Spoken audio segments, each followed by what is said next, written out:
మీ అందరికీ నా హృదయపూర్వక వందనాలు. చెమ్మగలిగిన దేవుని పిల్లారా, మళ్ళా ఈ విధంగా కూడుకొని దేవుని మాటలు ధ్యానించుకునే గొప్ప భాగ్యం దేవుడు మనకిచ్చినందుకు, మన ప్రభు అయిన యేసుక్రీస్తు వారి నామంలో ఇట్టి ధన్యత భాగ్యం మనందరికి ఇచ్చినందుకు దేవునికి వందనాలు స్తుతులు చెల్లించుకుంటూ చిన్న ప్రార్థన చేసుకొని ఇవాళ మరొక నీతిమంతుని గురించి మనం మాట్లాడుకుందాం. దేవుని పిల్లల తల వంచుకుంటే ప్రార్థన చేసుకుందాం.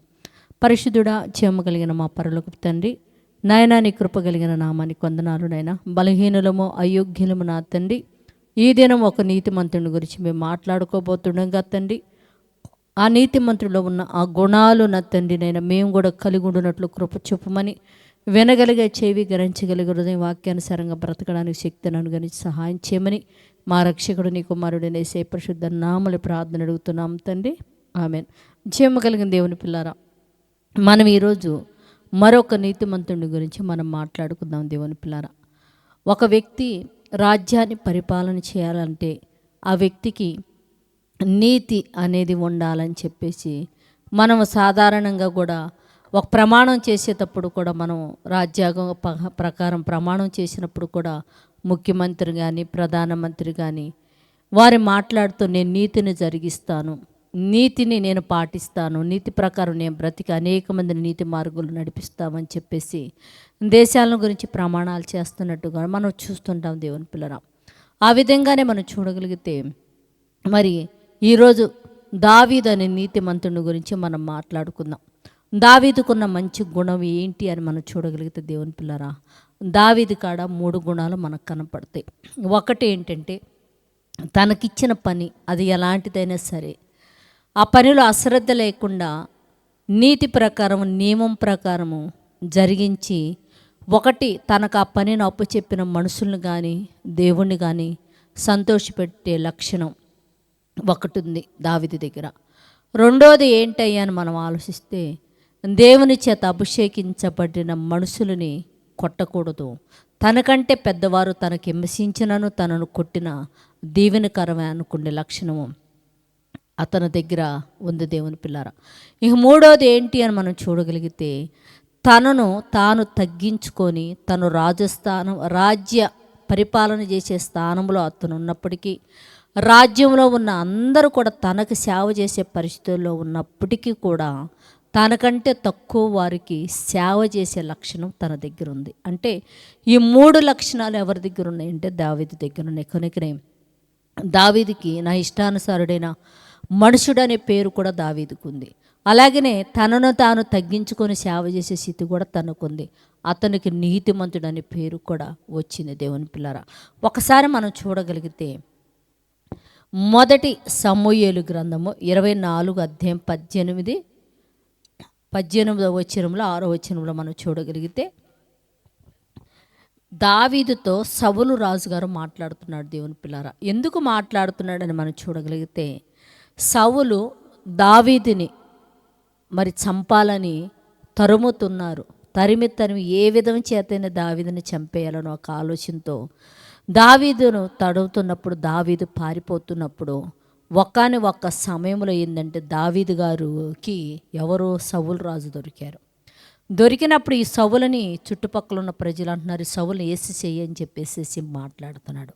అప్పుడు దావీదు మహారాజు మాట్లాడుతూ ఏం మాట్లాడుతున్నాడని మనం చూడగలిగితే, దేవుని పిల్లారా, మొదటి సమూయేలు గ్రంథము 24 అధ్యాయము 6వ వచనం, 24లో 6వ వచనం మనం చూడు.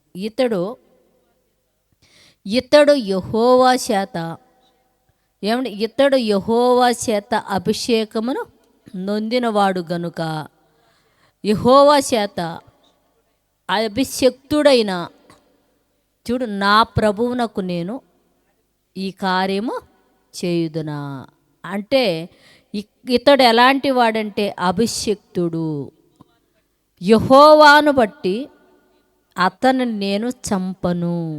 ఏమన్నా జనులతో ఏం చెప్తున్నాడంటే, యెహోవాను పట్టి నేను అతన్ని చంపను, అతన్ని యెహోవా అభిషేకించాడు కనుక అతన్ని నేను చంపను అని చెప్పేసి దేవుని పిల్లారా మరి మాట్లాడుతూ ఇదే 18వ అధ్యాయంలో కూడా ఒక మాట చెప్తున్నాడు. ఏమండి, 24వ అధ్యాయం 18వ వచనంలో కూడా మాట్లాడుతూ దావీదుతో సౌలు రాజు మాట్లాడుతున్నాడు. ఏంటి? దావీదుకి సౌలును చంపే అవకాశం వచ్చినప్పటికీ సౌలుని చంపకుండా వదిలిపెట్టినప్పటికీ అప్పుడు సౌలు రాజు దావీదుతో ఏం మాట్లాడుతున్నాడో మనం చూడగలిగితే, యెహోవా దావీదు, యెహోవానే నీ చేతికి నన్ను అప్పగించినను, నన్ను చంపకుండా నన్ను విడిచినందుకు ఈ దినమందు నువ్వు నా అపకారమునకు ఉపకారం చేసితివి. నా ఎడల నీకున్న ఉపకారమునకు నీవు వెల్లడి చేసితివి గనుక నీవు నాకంటే నీతిమంతుడివి. అంటే నీకు ఒక అవకాశం ఇచ్చాడు దేవుడు. ఏంటి? నన్ను చంపేసేయమని ఒక అవకాశం ఇచ్చాడు. ఇచ్చినప్పటికీ నువ్వేం చేసావంటే, యెహోవా చేత నేను ఆశీర్వాదము నొందిన వాడివని ఎరిగి నన్ను చంపకుండా నువ్వు విడిచిపెట్టావంటే నువ్వు నాకంటే నీతిమంతుడు. దేవుని చేత నువ్వు ఆశీర్వదింపబడి దేవుని కోసం నువ్వు పనులు చేస్తున్నప్పటికీ నిన్ను చంపాలనేమో నేను తిరుగుతున్నాను, నిన్ను ఏ విధంగా సరే హతము చేయాలని నేను తిరుగుతున్నాను. కానీ నువ్వైతే ఏం చేస్తున్నావంటే, నన్ను చంపమని ఒక అవకాశం నీకు ఇచ్చినప్పటికీ నన్ను చంపకుండా నువ్వేం చేశావంటే సంరక్షించావు, బ్రతుకునిచ్చావు. కనుక నాకంటే నువ్వు ఎంత గొప్ప నీతిమంతుడివై అని చెప్పేసి సౌలు రాజు దావీదును పొగుడుతున్నట్టుగా, దేవుని పిల్లరా, దావీదుని అభిషేకిస్తున్నట్టుగా మనకిక్కడ అర్థమవుతుంది. దేవుని పిల్లరా, అంటే దావీదు గారిని చూసినప్పుడు సౌలు రాజుకి ఏం కనిపించిందంటే, ఇతడు నిజముగా ఎలాంటి వాడంటే నీతిమంతుడు, నాలాంటి వాడు మాత్రము కాదు, పెద్దల యందు గౌరవం కలిగిన వాడు, విలువ కలిగిన వాడు, దేవుని చేత అభిషేకింపబడిన వ్యక్తిని, దేవుడి చేత అభిషేకింపబడిన వ్యక్తిని దేవుడిని కూడా గౌరవించి విడిచిపెట్టి నీతిమంతుడుగా మార్చాడు. ఇవాళ దేవుని పిల్లారా, నీతి అనేది లేక మనిషిలో, దేవుని పిల్లారా, నీతికి ఉన్న విలువ అనేది తెలియక దేవుని మందిరాలు పడేస్తూ దైవ సేవకులు దూషిస్తూ, దేవుని పిల్లారా, ఎంత భయంకరమైన స్థితిలోకి వాళ్ళ ప్రపంచం వెళుతుందో దేవుని పిల్లలు మీరు ఒకరు ఆలోచించండి. దేవుని పిల్లలు వాళ్ళ మీద తిరగబడలేక కాదు, వారి గురించి ప్రార్థన చేయలేక కాదు, కానీ దేవుని పిల్లలారా, వారిని వీరు నీతిమంతులై వారిని క్షమిస్తున్నారు కనుక ఇవాళ నిజంగా మన దేశంలో వాళ్ళు బ్రతుకుతున్నారు, బట్టగడుతున్నారని మనం చెప్పుకోవచ్చు. దేవుని పిల్లరా, తిరగబడితే ఎంతసేపు అండి మీరు ఆలోచించండి. నిజంగా దావీదు తిరగబడితే ఎంతసేపు అండి? ఒక నీతిమంతుని చంపడానికి సౌలు రాజు పరిగెత్తుతున్నాడు జనాన్ని పెట్టుకొని.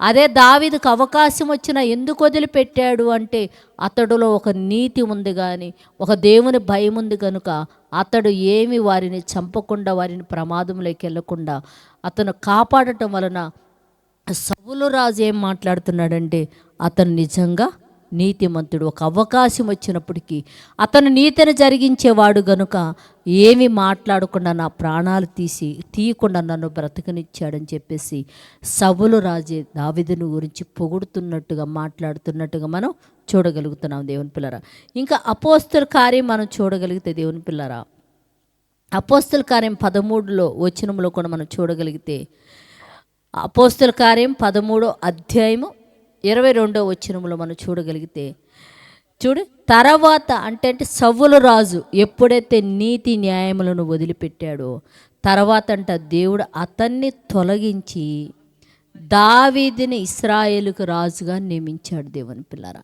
దావీదునంట ఇశ్రాయేలుకు ఒక రాజుగా నియమించాడంట. ఈ రాజుగా నియమించడానికి కారణం ఏంటి? రాజు అంటే ఎలా ఉండాలండి? బలాఢ్యుడై ఉండాడా, నమ్మకమైన వాడై ఉండాలా, శత్రువు వచ్చినప్పుడు పసికట్టి అతన్ని జయించగలిగే స్థితి ఎవరికి ఉండాలంటే ఒక రాజుకి ఉండాలి. దేవుని పిల్లరా, అందుకనే ఇతను గురించి మాట్లాడుతూ తన సొంత బలం మీద తన ఆధారపడేవాడు కాదు. ఎప్పుడు అయినా దావీదు నేను బాగా బలిసిన వాడిని, ఒళ్ళు బలిచిన వాడిని తిని నాలో బాగా బలం ఉందని చెప్పేసి తన సొంత బలం మీద కాదు, కానీ తనలో ఉన్న విశ్వాసము ద్వారా దేవుని మీద ఆధారపడి విజయం సాధించే పరిస్థితి ఎవరికి ఉంది అంటే దావీదు గారికి ఉంది. అందుకని ఇక్కడంట సౌలు రాజుగారిని తొలగించి ఏం చేశాడంటే దావీదుని ఇశ్రాయేలుకు రాజుగా ఏర్పరిచాడు.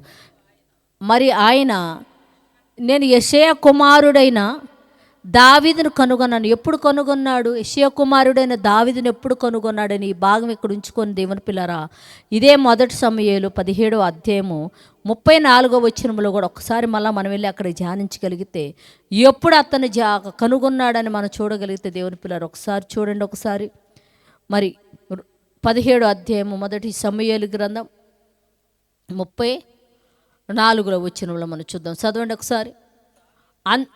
అందుకు దావీదు సౌలుతో ఇలా అన్నో, నీ దాసుడైన నేను.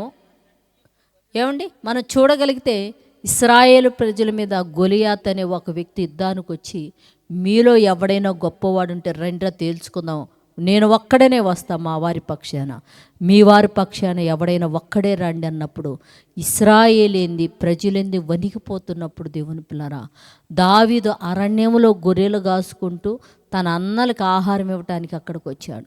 వచ్చినప్పుడు మాట్లాడుతున్నప్పుడు అప్పుడు దావీదు అంటున్నాడు, సున్నతి లేని అసలు ఈ గొలియాతు ఫిలిష్తీయుడు ఎంత మాత్రం అడియుడు, కనుక నాకు అవకాశం ఏంటి, నేను చంపేస్తానంటే అప్పుడు రాజైన సౌలు మాట్లాడుతున్నాడు, నువ్వు చిన్నవాడివి కదా ఎలా చంపుతావంటే, నేను నా తండ్రి గొర్రెలు కాస్తారు, అప్పుడు నా తండ్రి నాకు గొర్రెల మంద అప్పు చెప్పాడు, ఆ మందను నేను కాస్తున్నప్పుడు ఒకసారి సింహం వచ్చింది, ఒకసారి పిల్ల వచ్చి, పులి వచ్చి, ఒకసారి సింహం వచ్చింది, ఒకసారి ఎలుకబంటి వచ్చి, ఇదిగో మందలో ఉన్న గొర్రెలను ఎత్తుకెళ్తున్నప్పుడు వాటిని నేను చంపేశాను,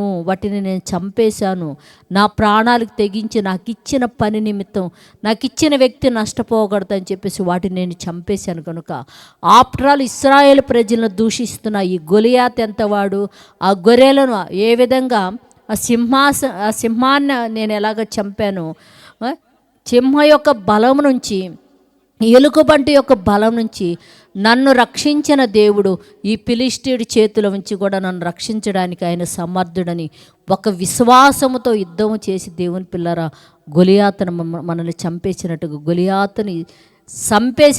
కూడా మనం చంపేసి వారి ఇశ్రాయేలు ప్రజలు గొలియాతు చేతుల నుంచి రక్షించాడంటే, ఒక సింహము నోటిలోంచి గొర్రెపిల్లను ఎలాగా రక్షించాడో, ఒక ఎలుకబంటి చేతిలోంచి ఎలాగైతే మరి రక్షించాడు గొర్రెల్ని, అలాగనే ఒక ఫిలిష్తీయుల చేతిలో ఉంచి ఇశ్రాయేలు ప్రజలందరినీ దేవుడు రక్షించినప్పుడు దావీదు, అప్పుడు దేవుడు ఏమంటున్నాడంటే, యెషయా కుమారుడిని నేను దావీదును ఒక మనుషుణ్ణి కనుగొంటిని, అతను నా ఇష్టానుసారుడైన మనుషుడంటే నా మీద ఆధారపడి ఏ పనైనా చేస్తాడు, కానీ తనను తాను తన ధనాన్ని కానీ తన బలాన్ని కానీ తనను తాను నమ్ముకొని పనిచేసేవాడు కాదు, నా ఇష్టానుసారుడైన మనుషుడు గనుక అతను నా ఉద్దేశములన్నీ నెరవేరుస్తాడు గనుక అని సాక్ష్యం ఇచ్చి, తర్వాత అదే అధ్యాయము 37లో కూడా మనం 36లో మనం చూడగలిగితే, దావీదు దేవుని సంకల్పం చొప్పున, అంటే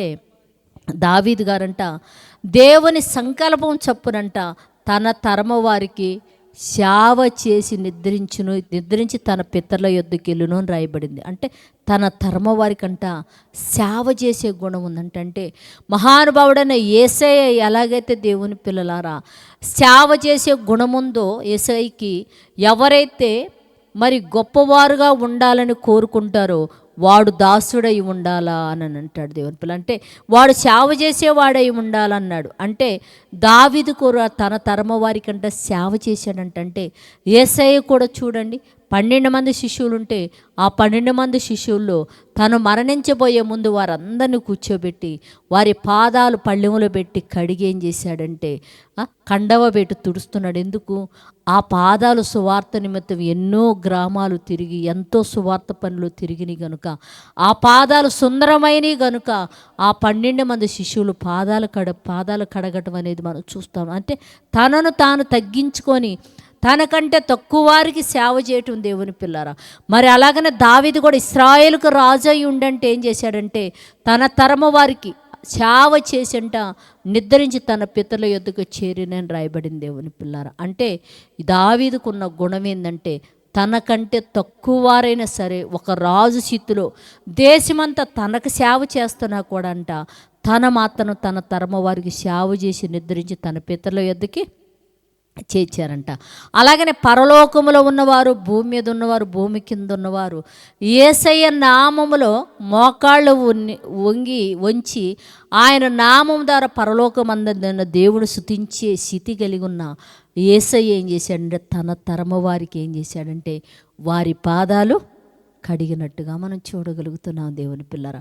అంటే నీతిమంతుడిగా తీర్చబడటానికి కారణం ఏంటి దావీదు గారు అంటే దేవుని పిల్లరా, అభిషేకించబోయే వ్యక్తినంట చంపకూడదంట దేవుని పిల్లరా. అలాగనే మనం చూడగలిగితే తనకిచ్చిన పనిని నమ్మకంగా చేశాడంట. అలాగనే తన తరమ వారికంట తను సేవ చేశాడంట, తనను తగ్గించుకొని దేవుని పిల్లరా.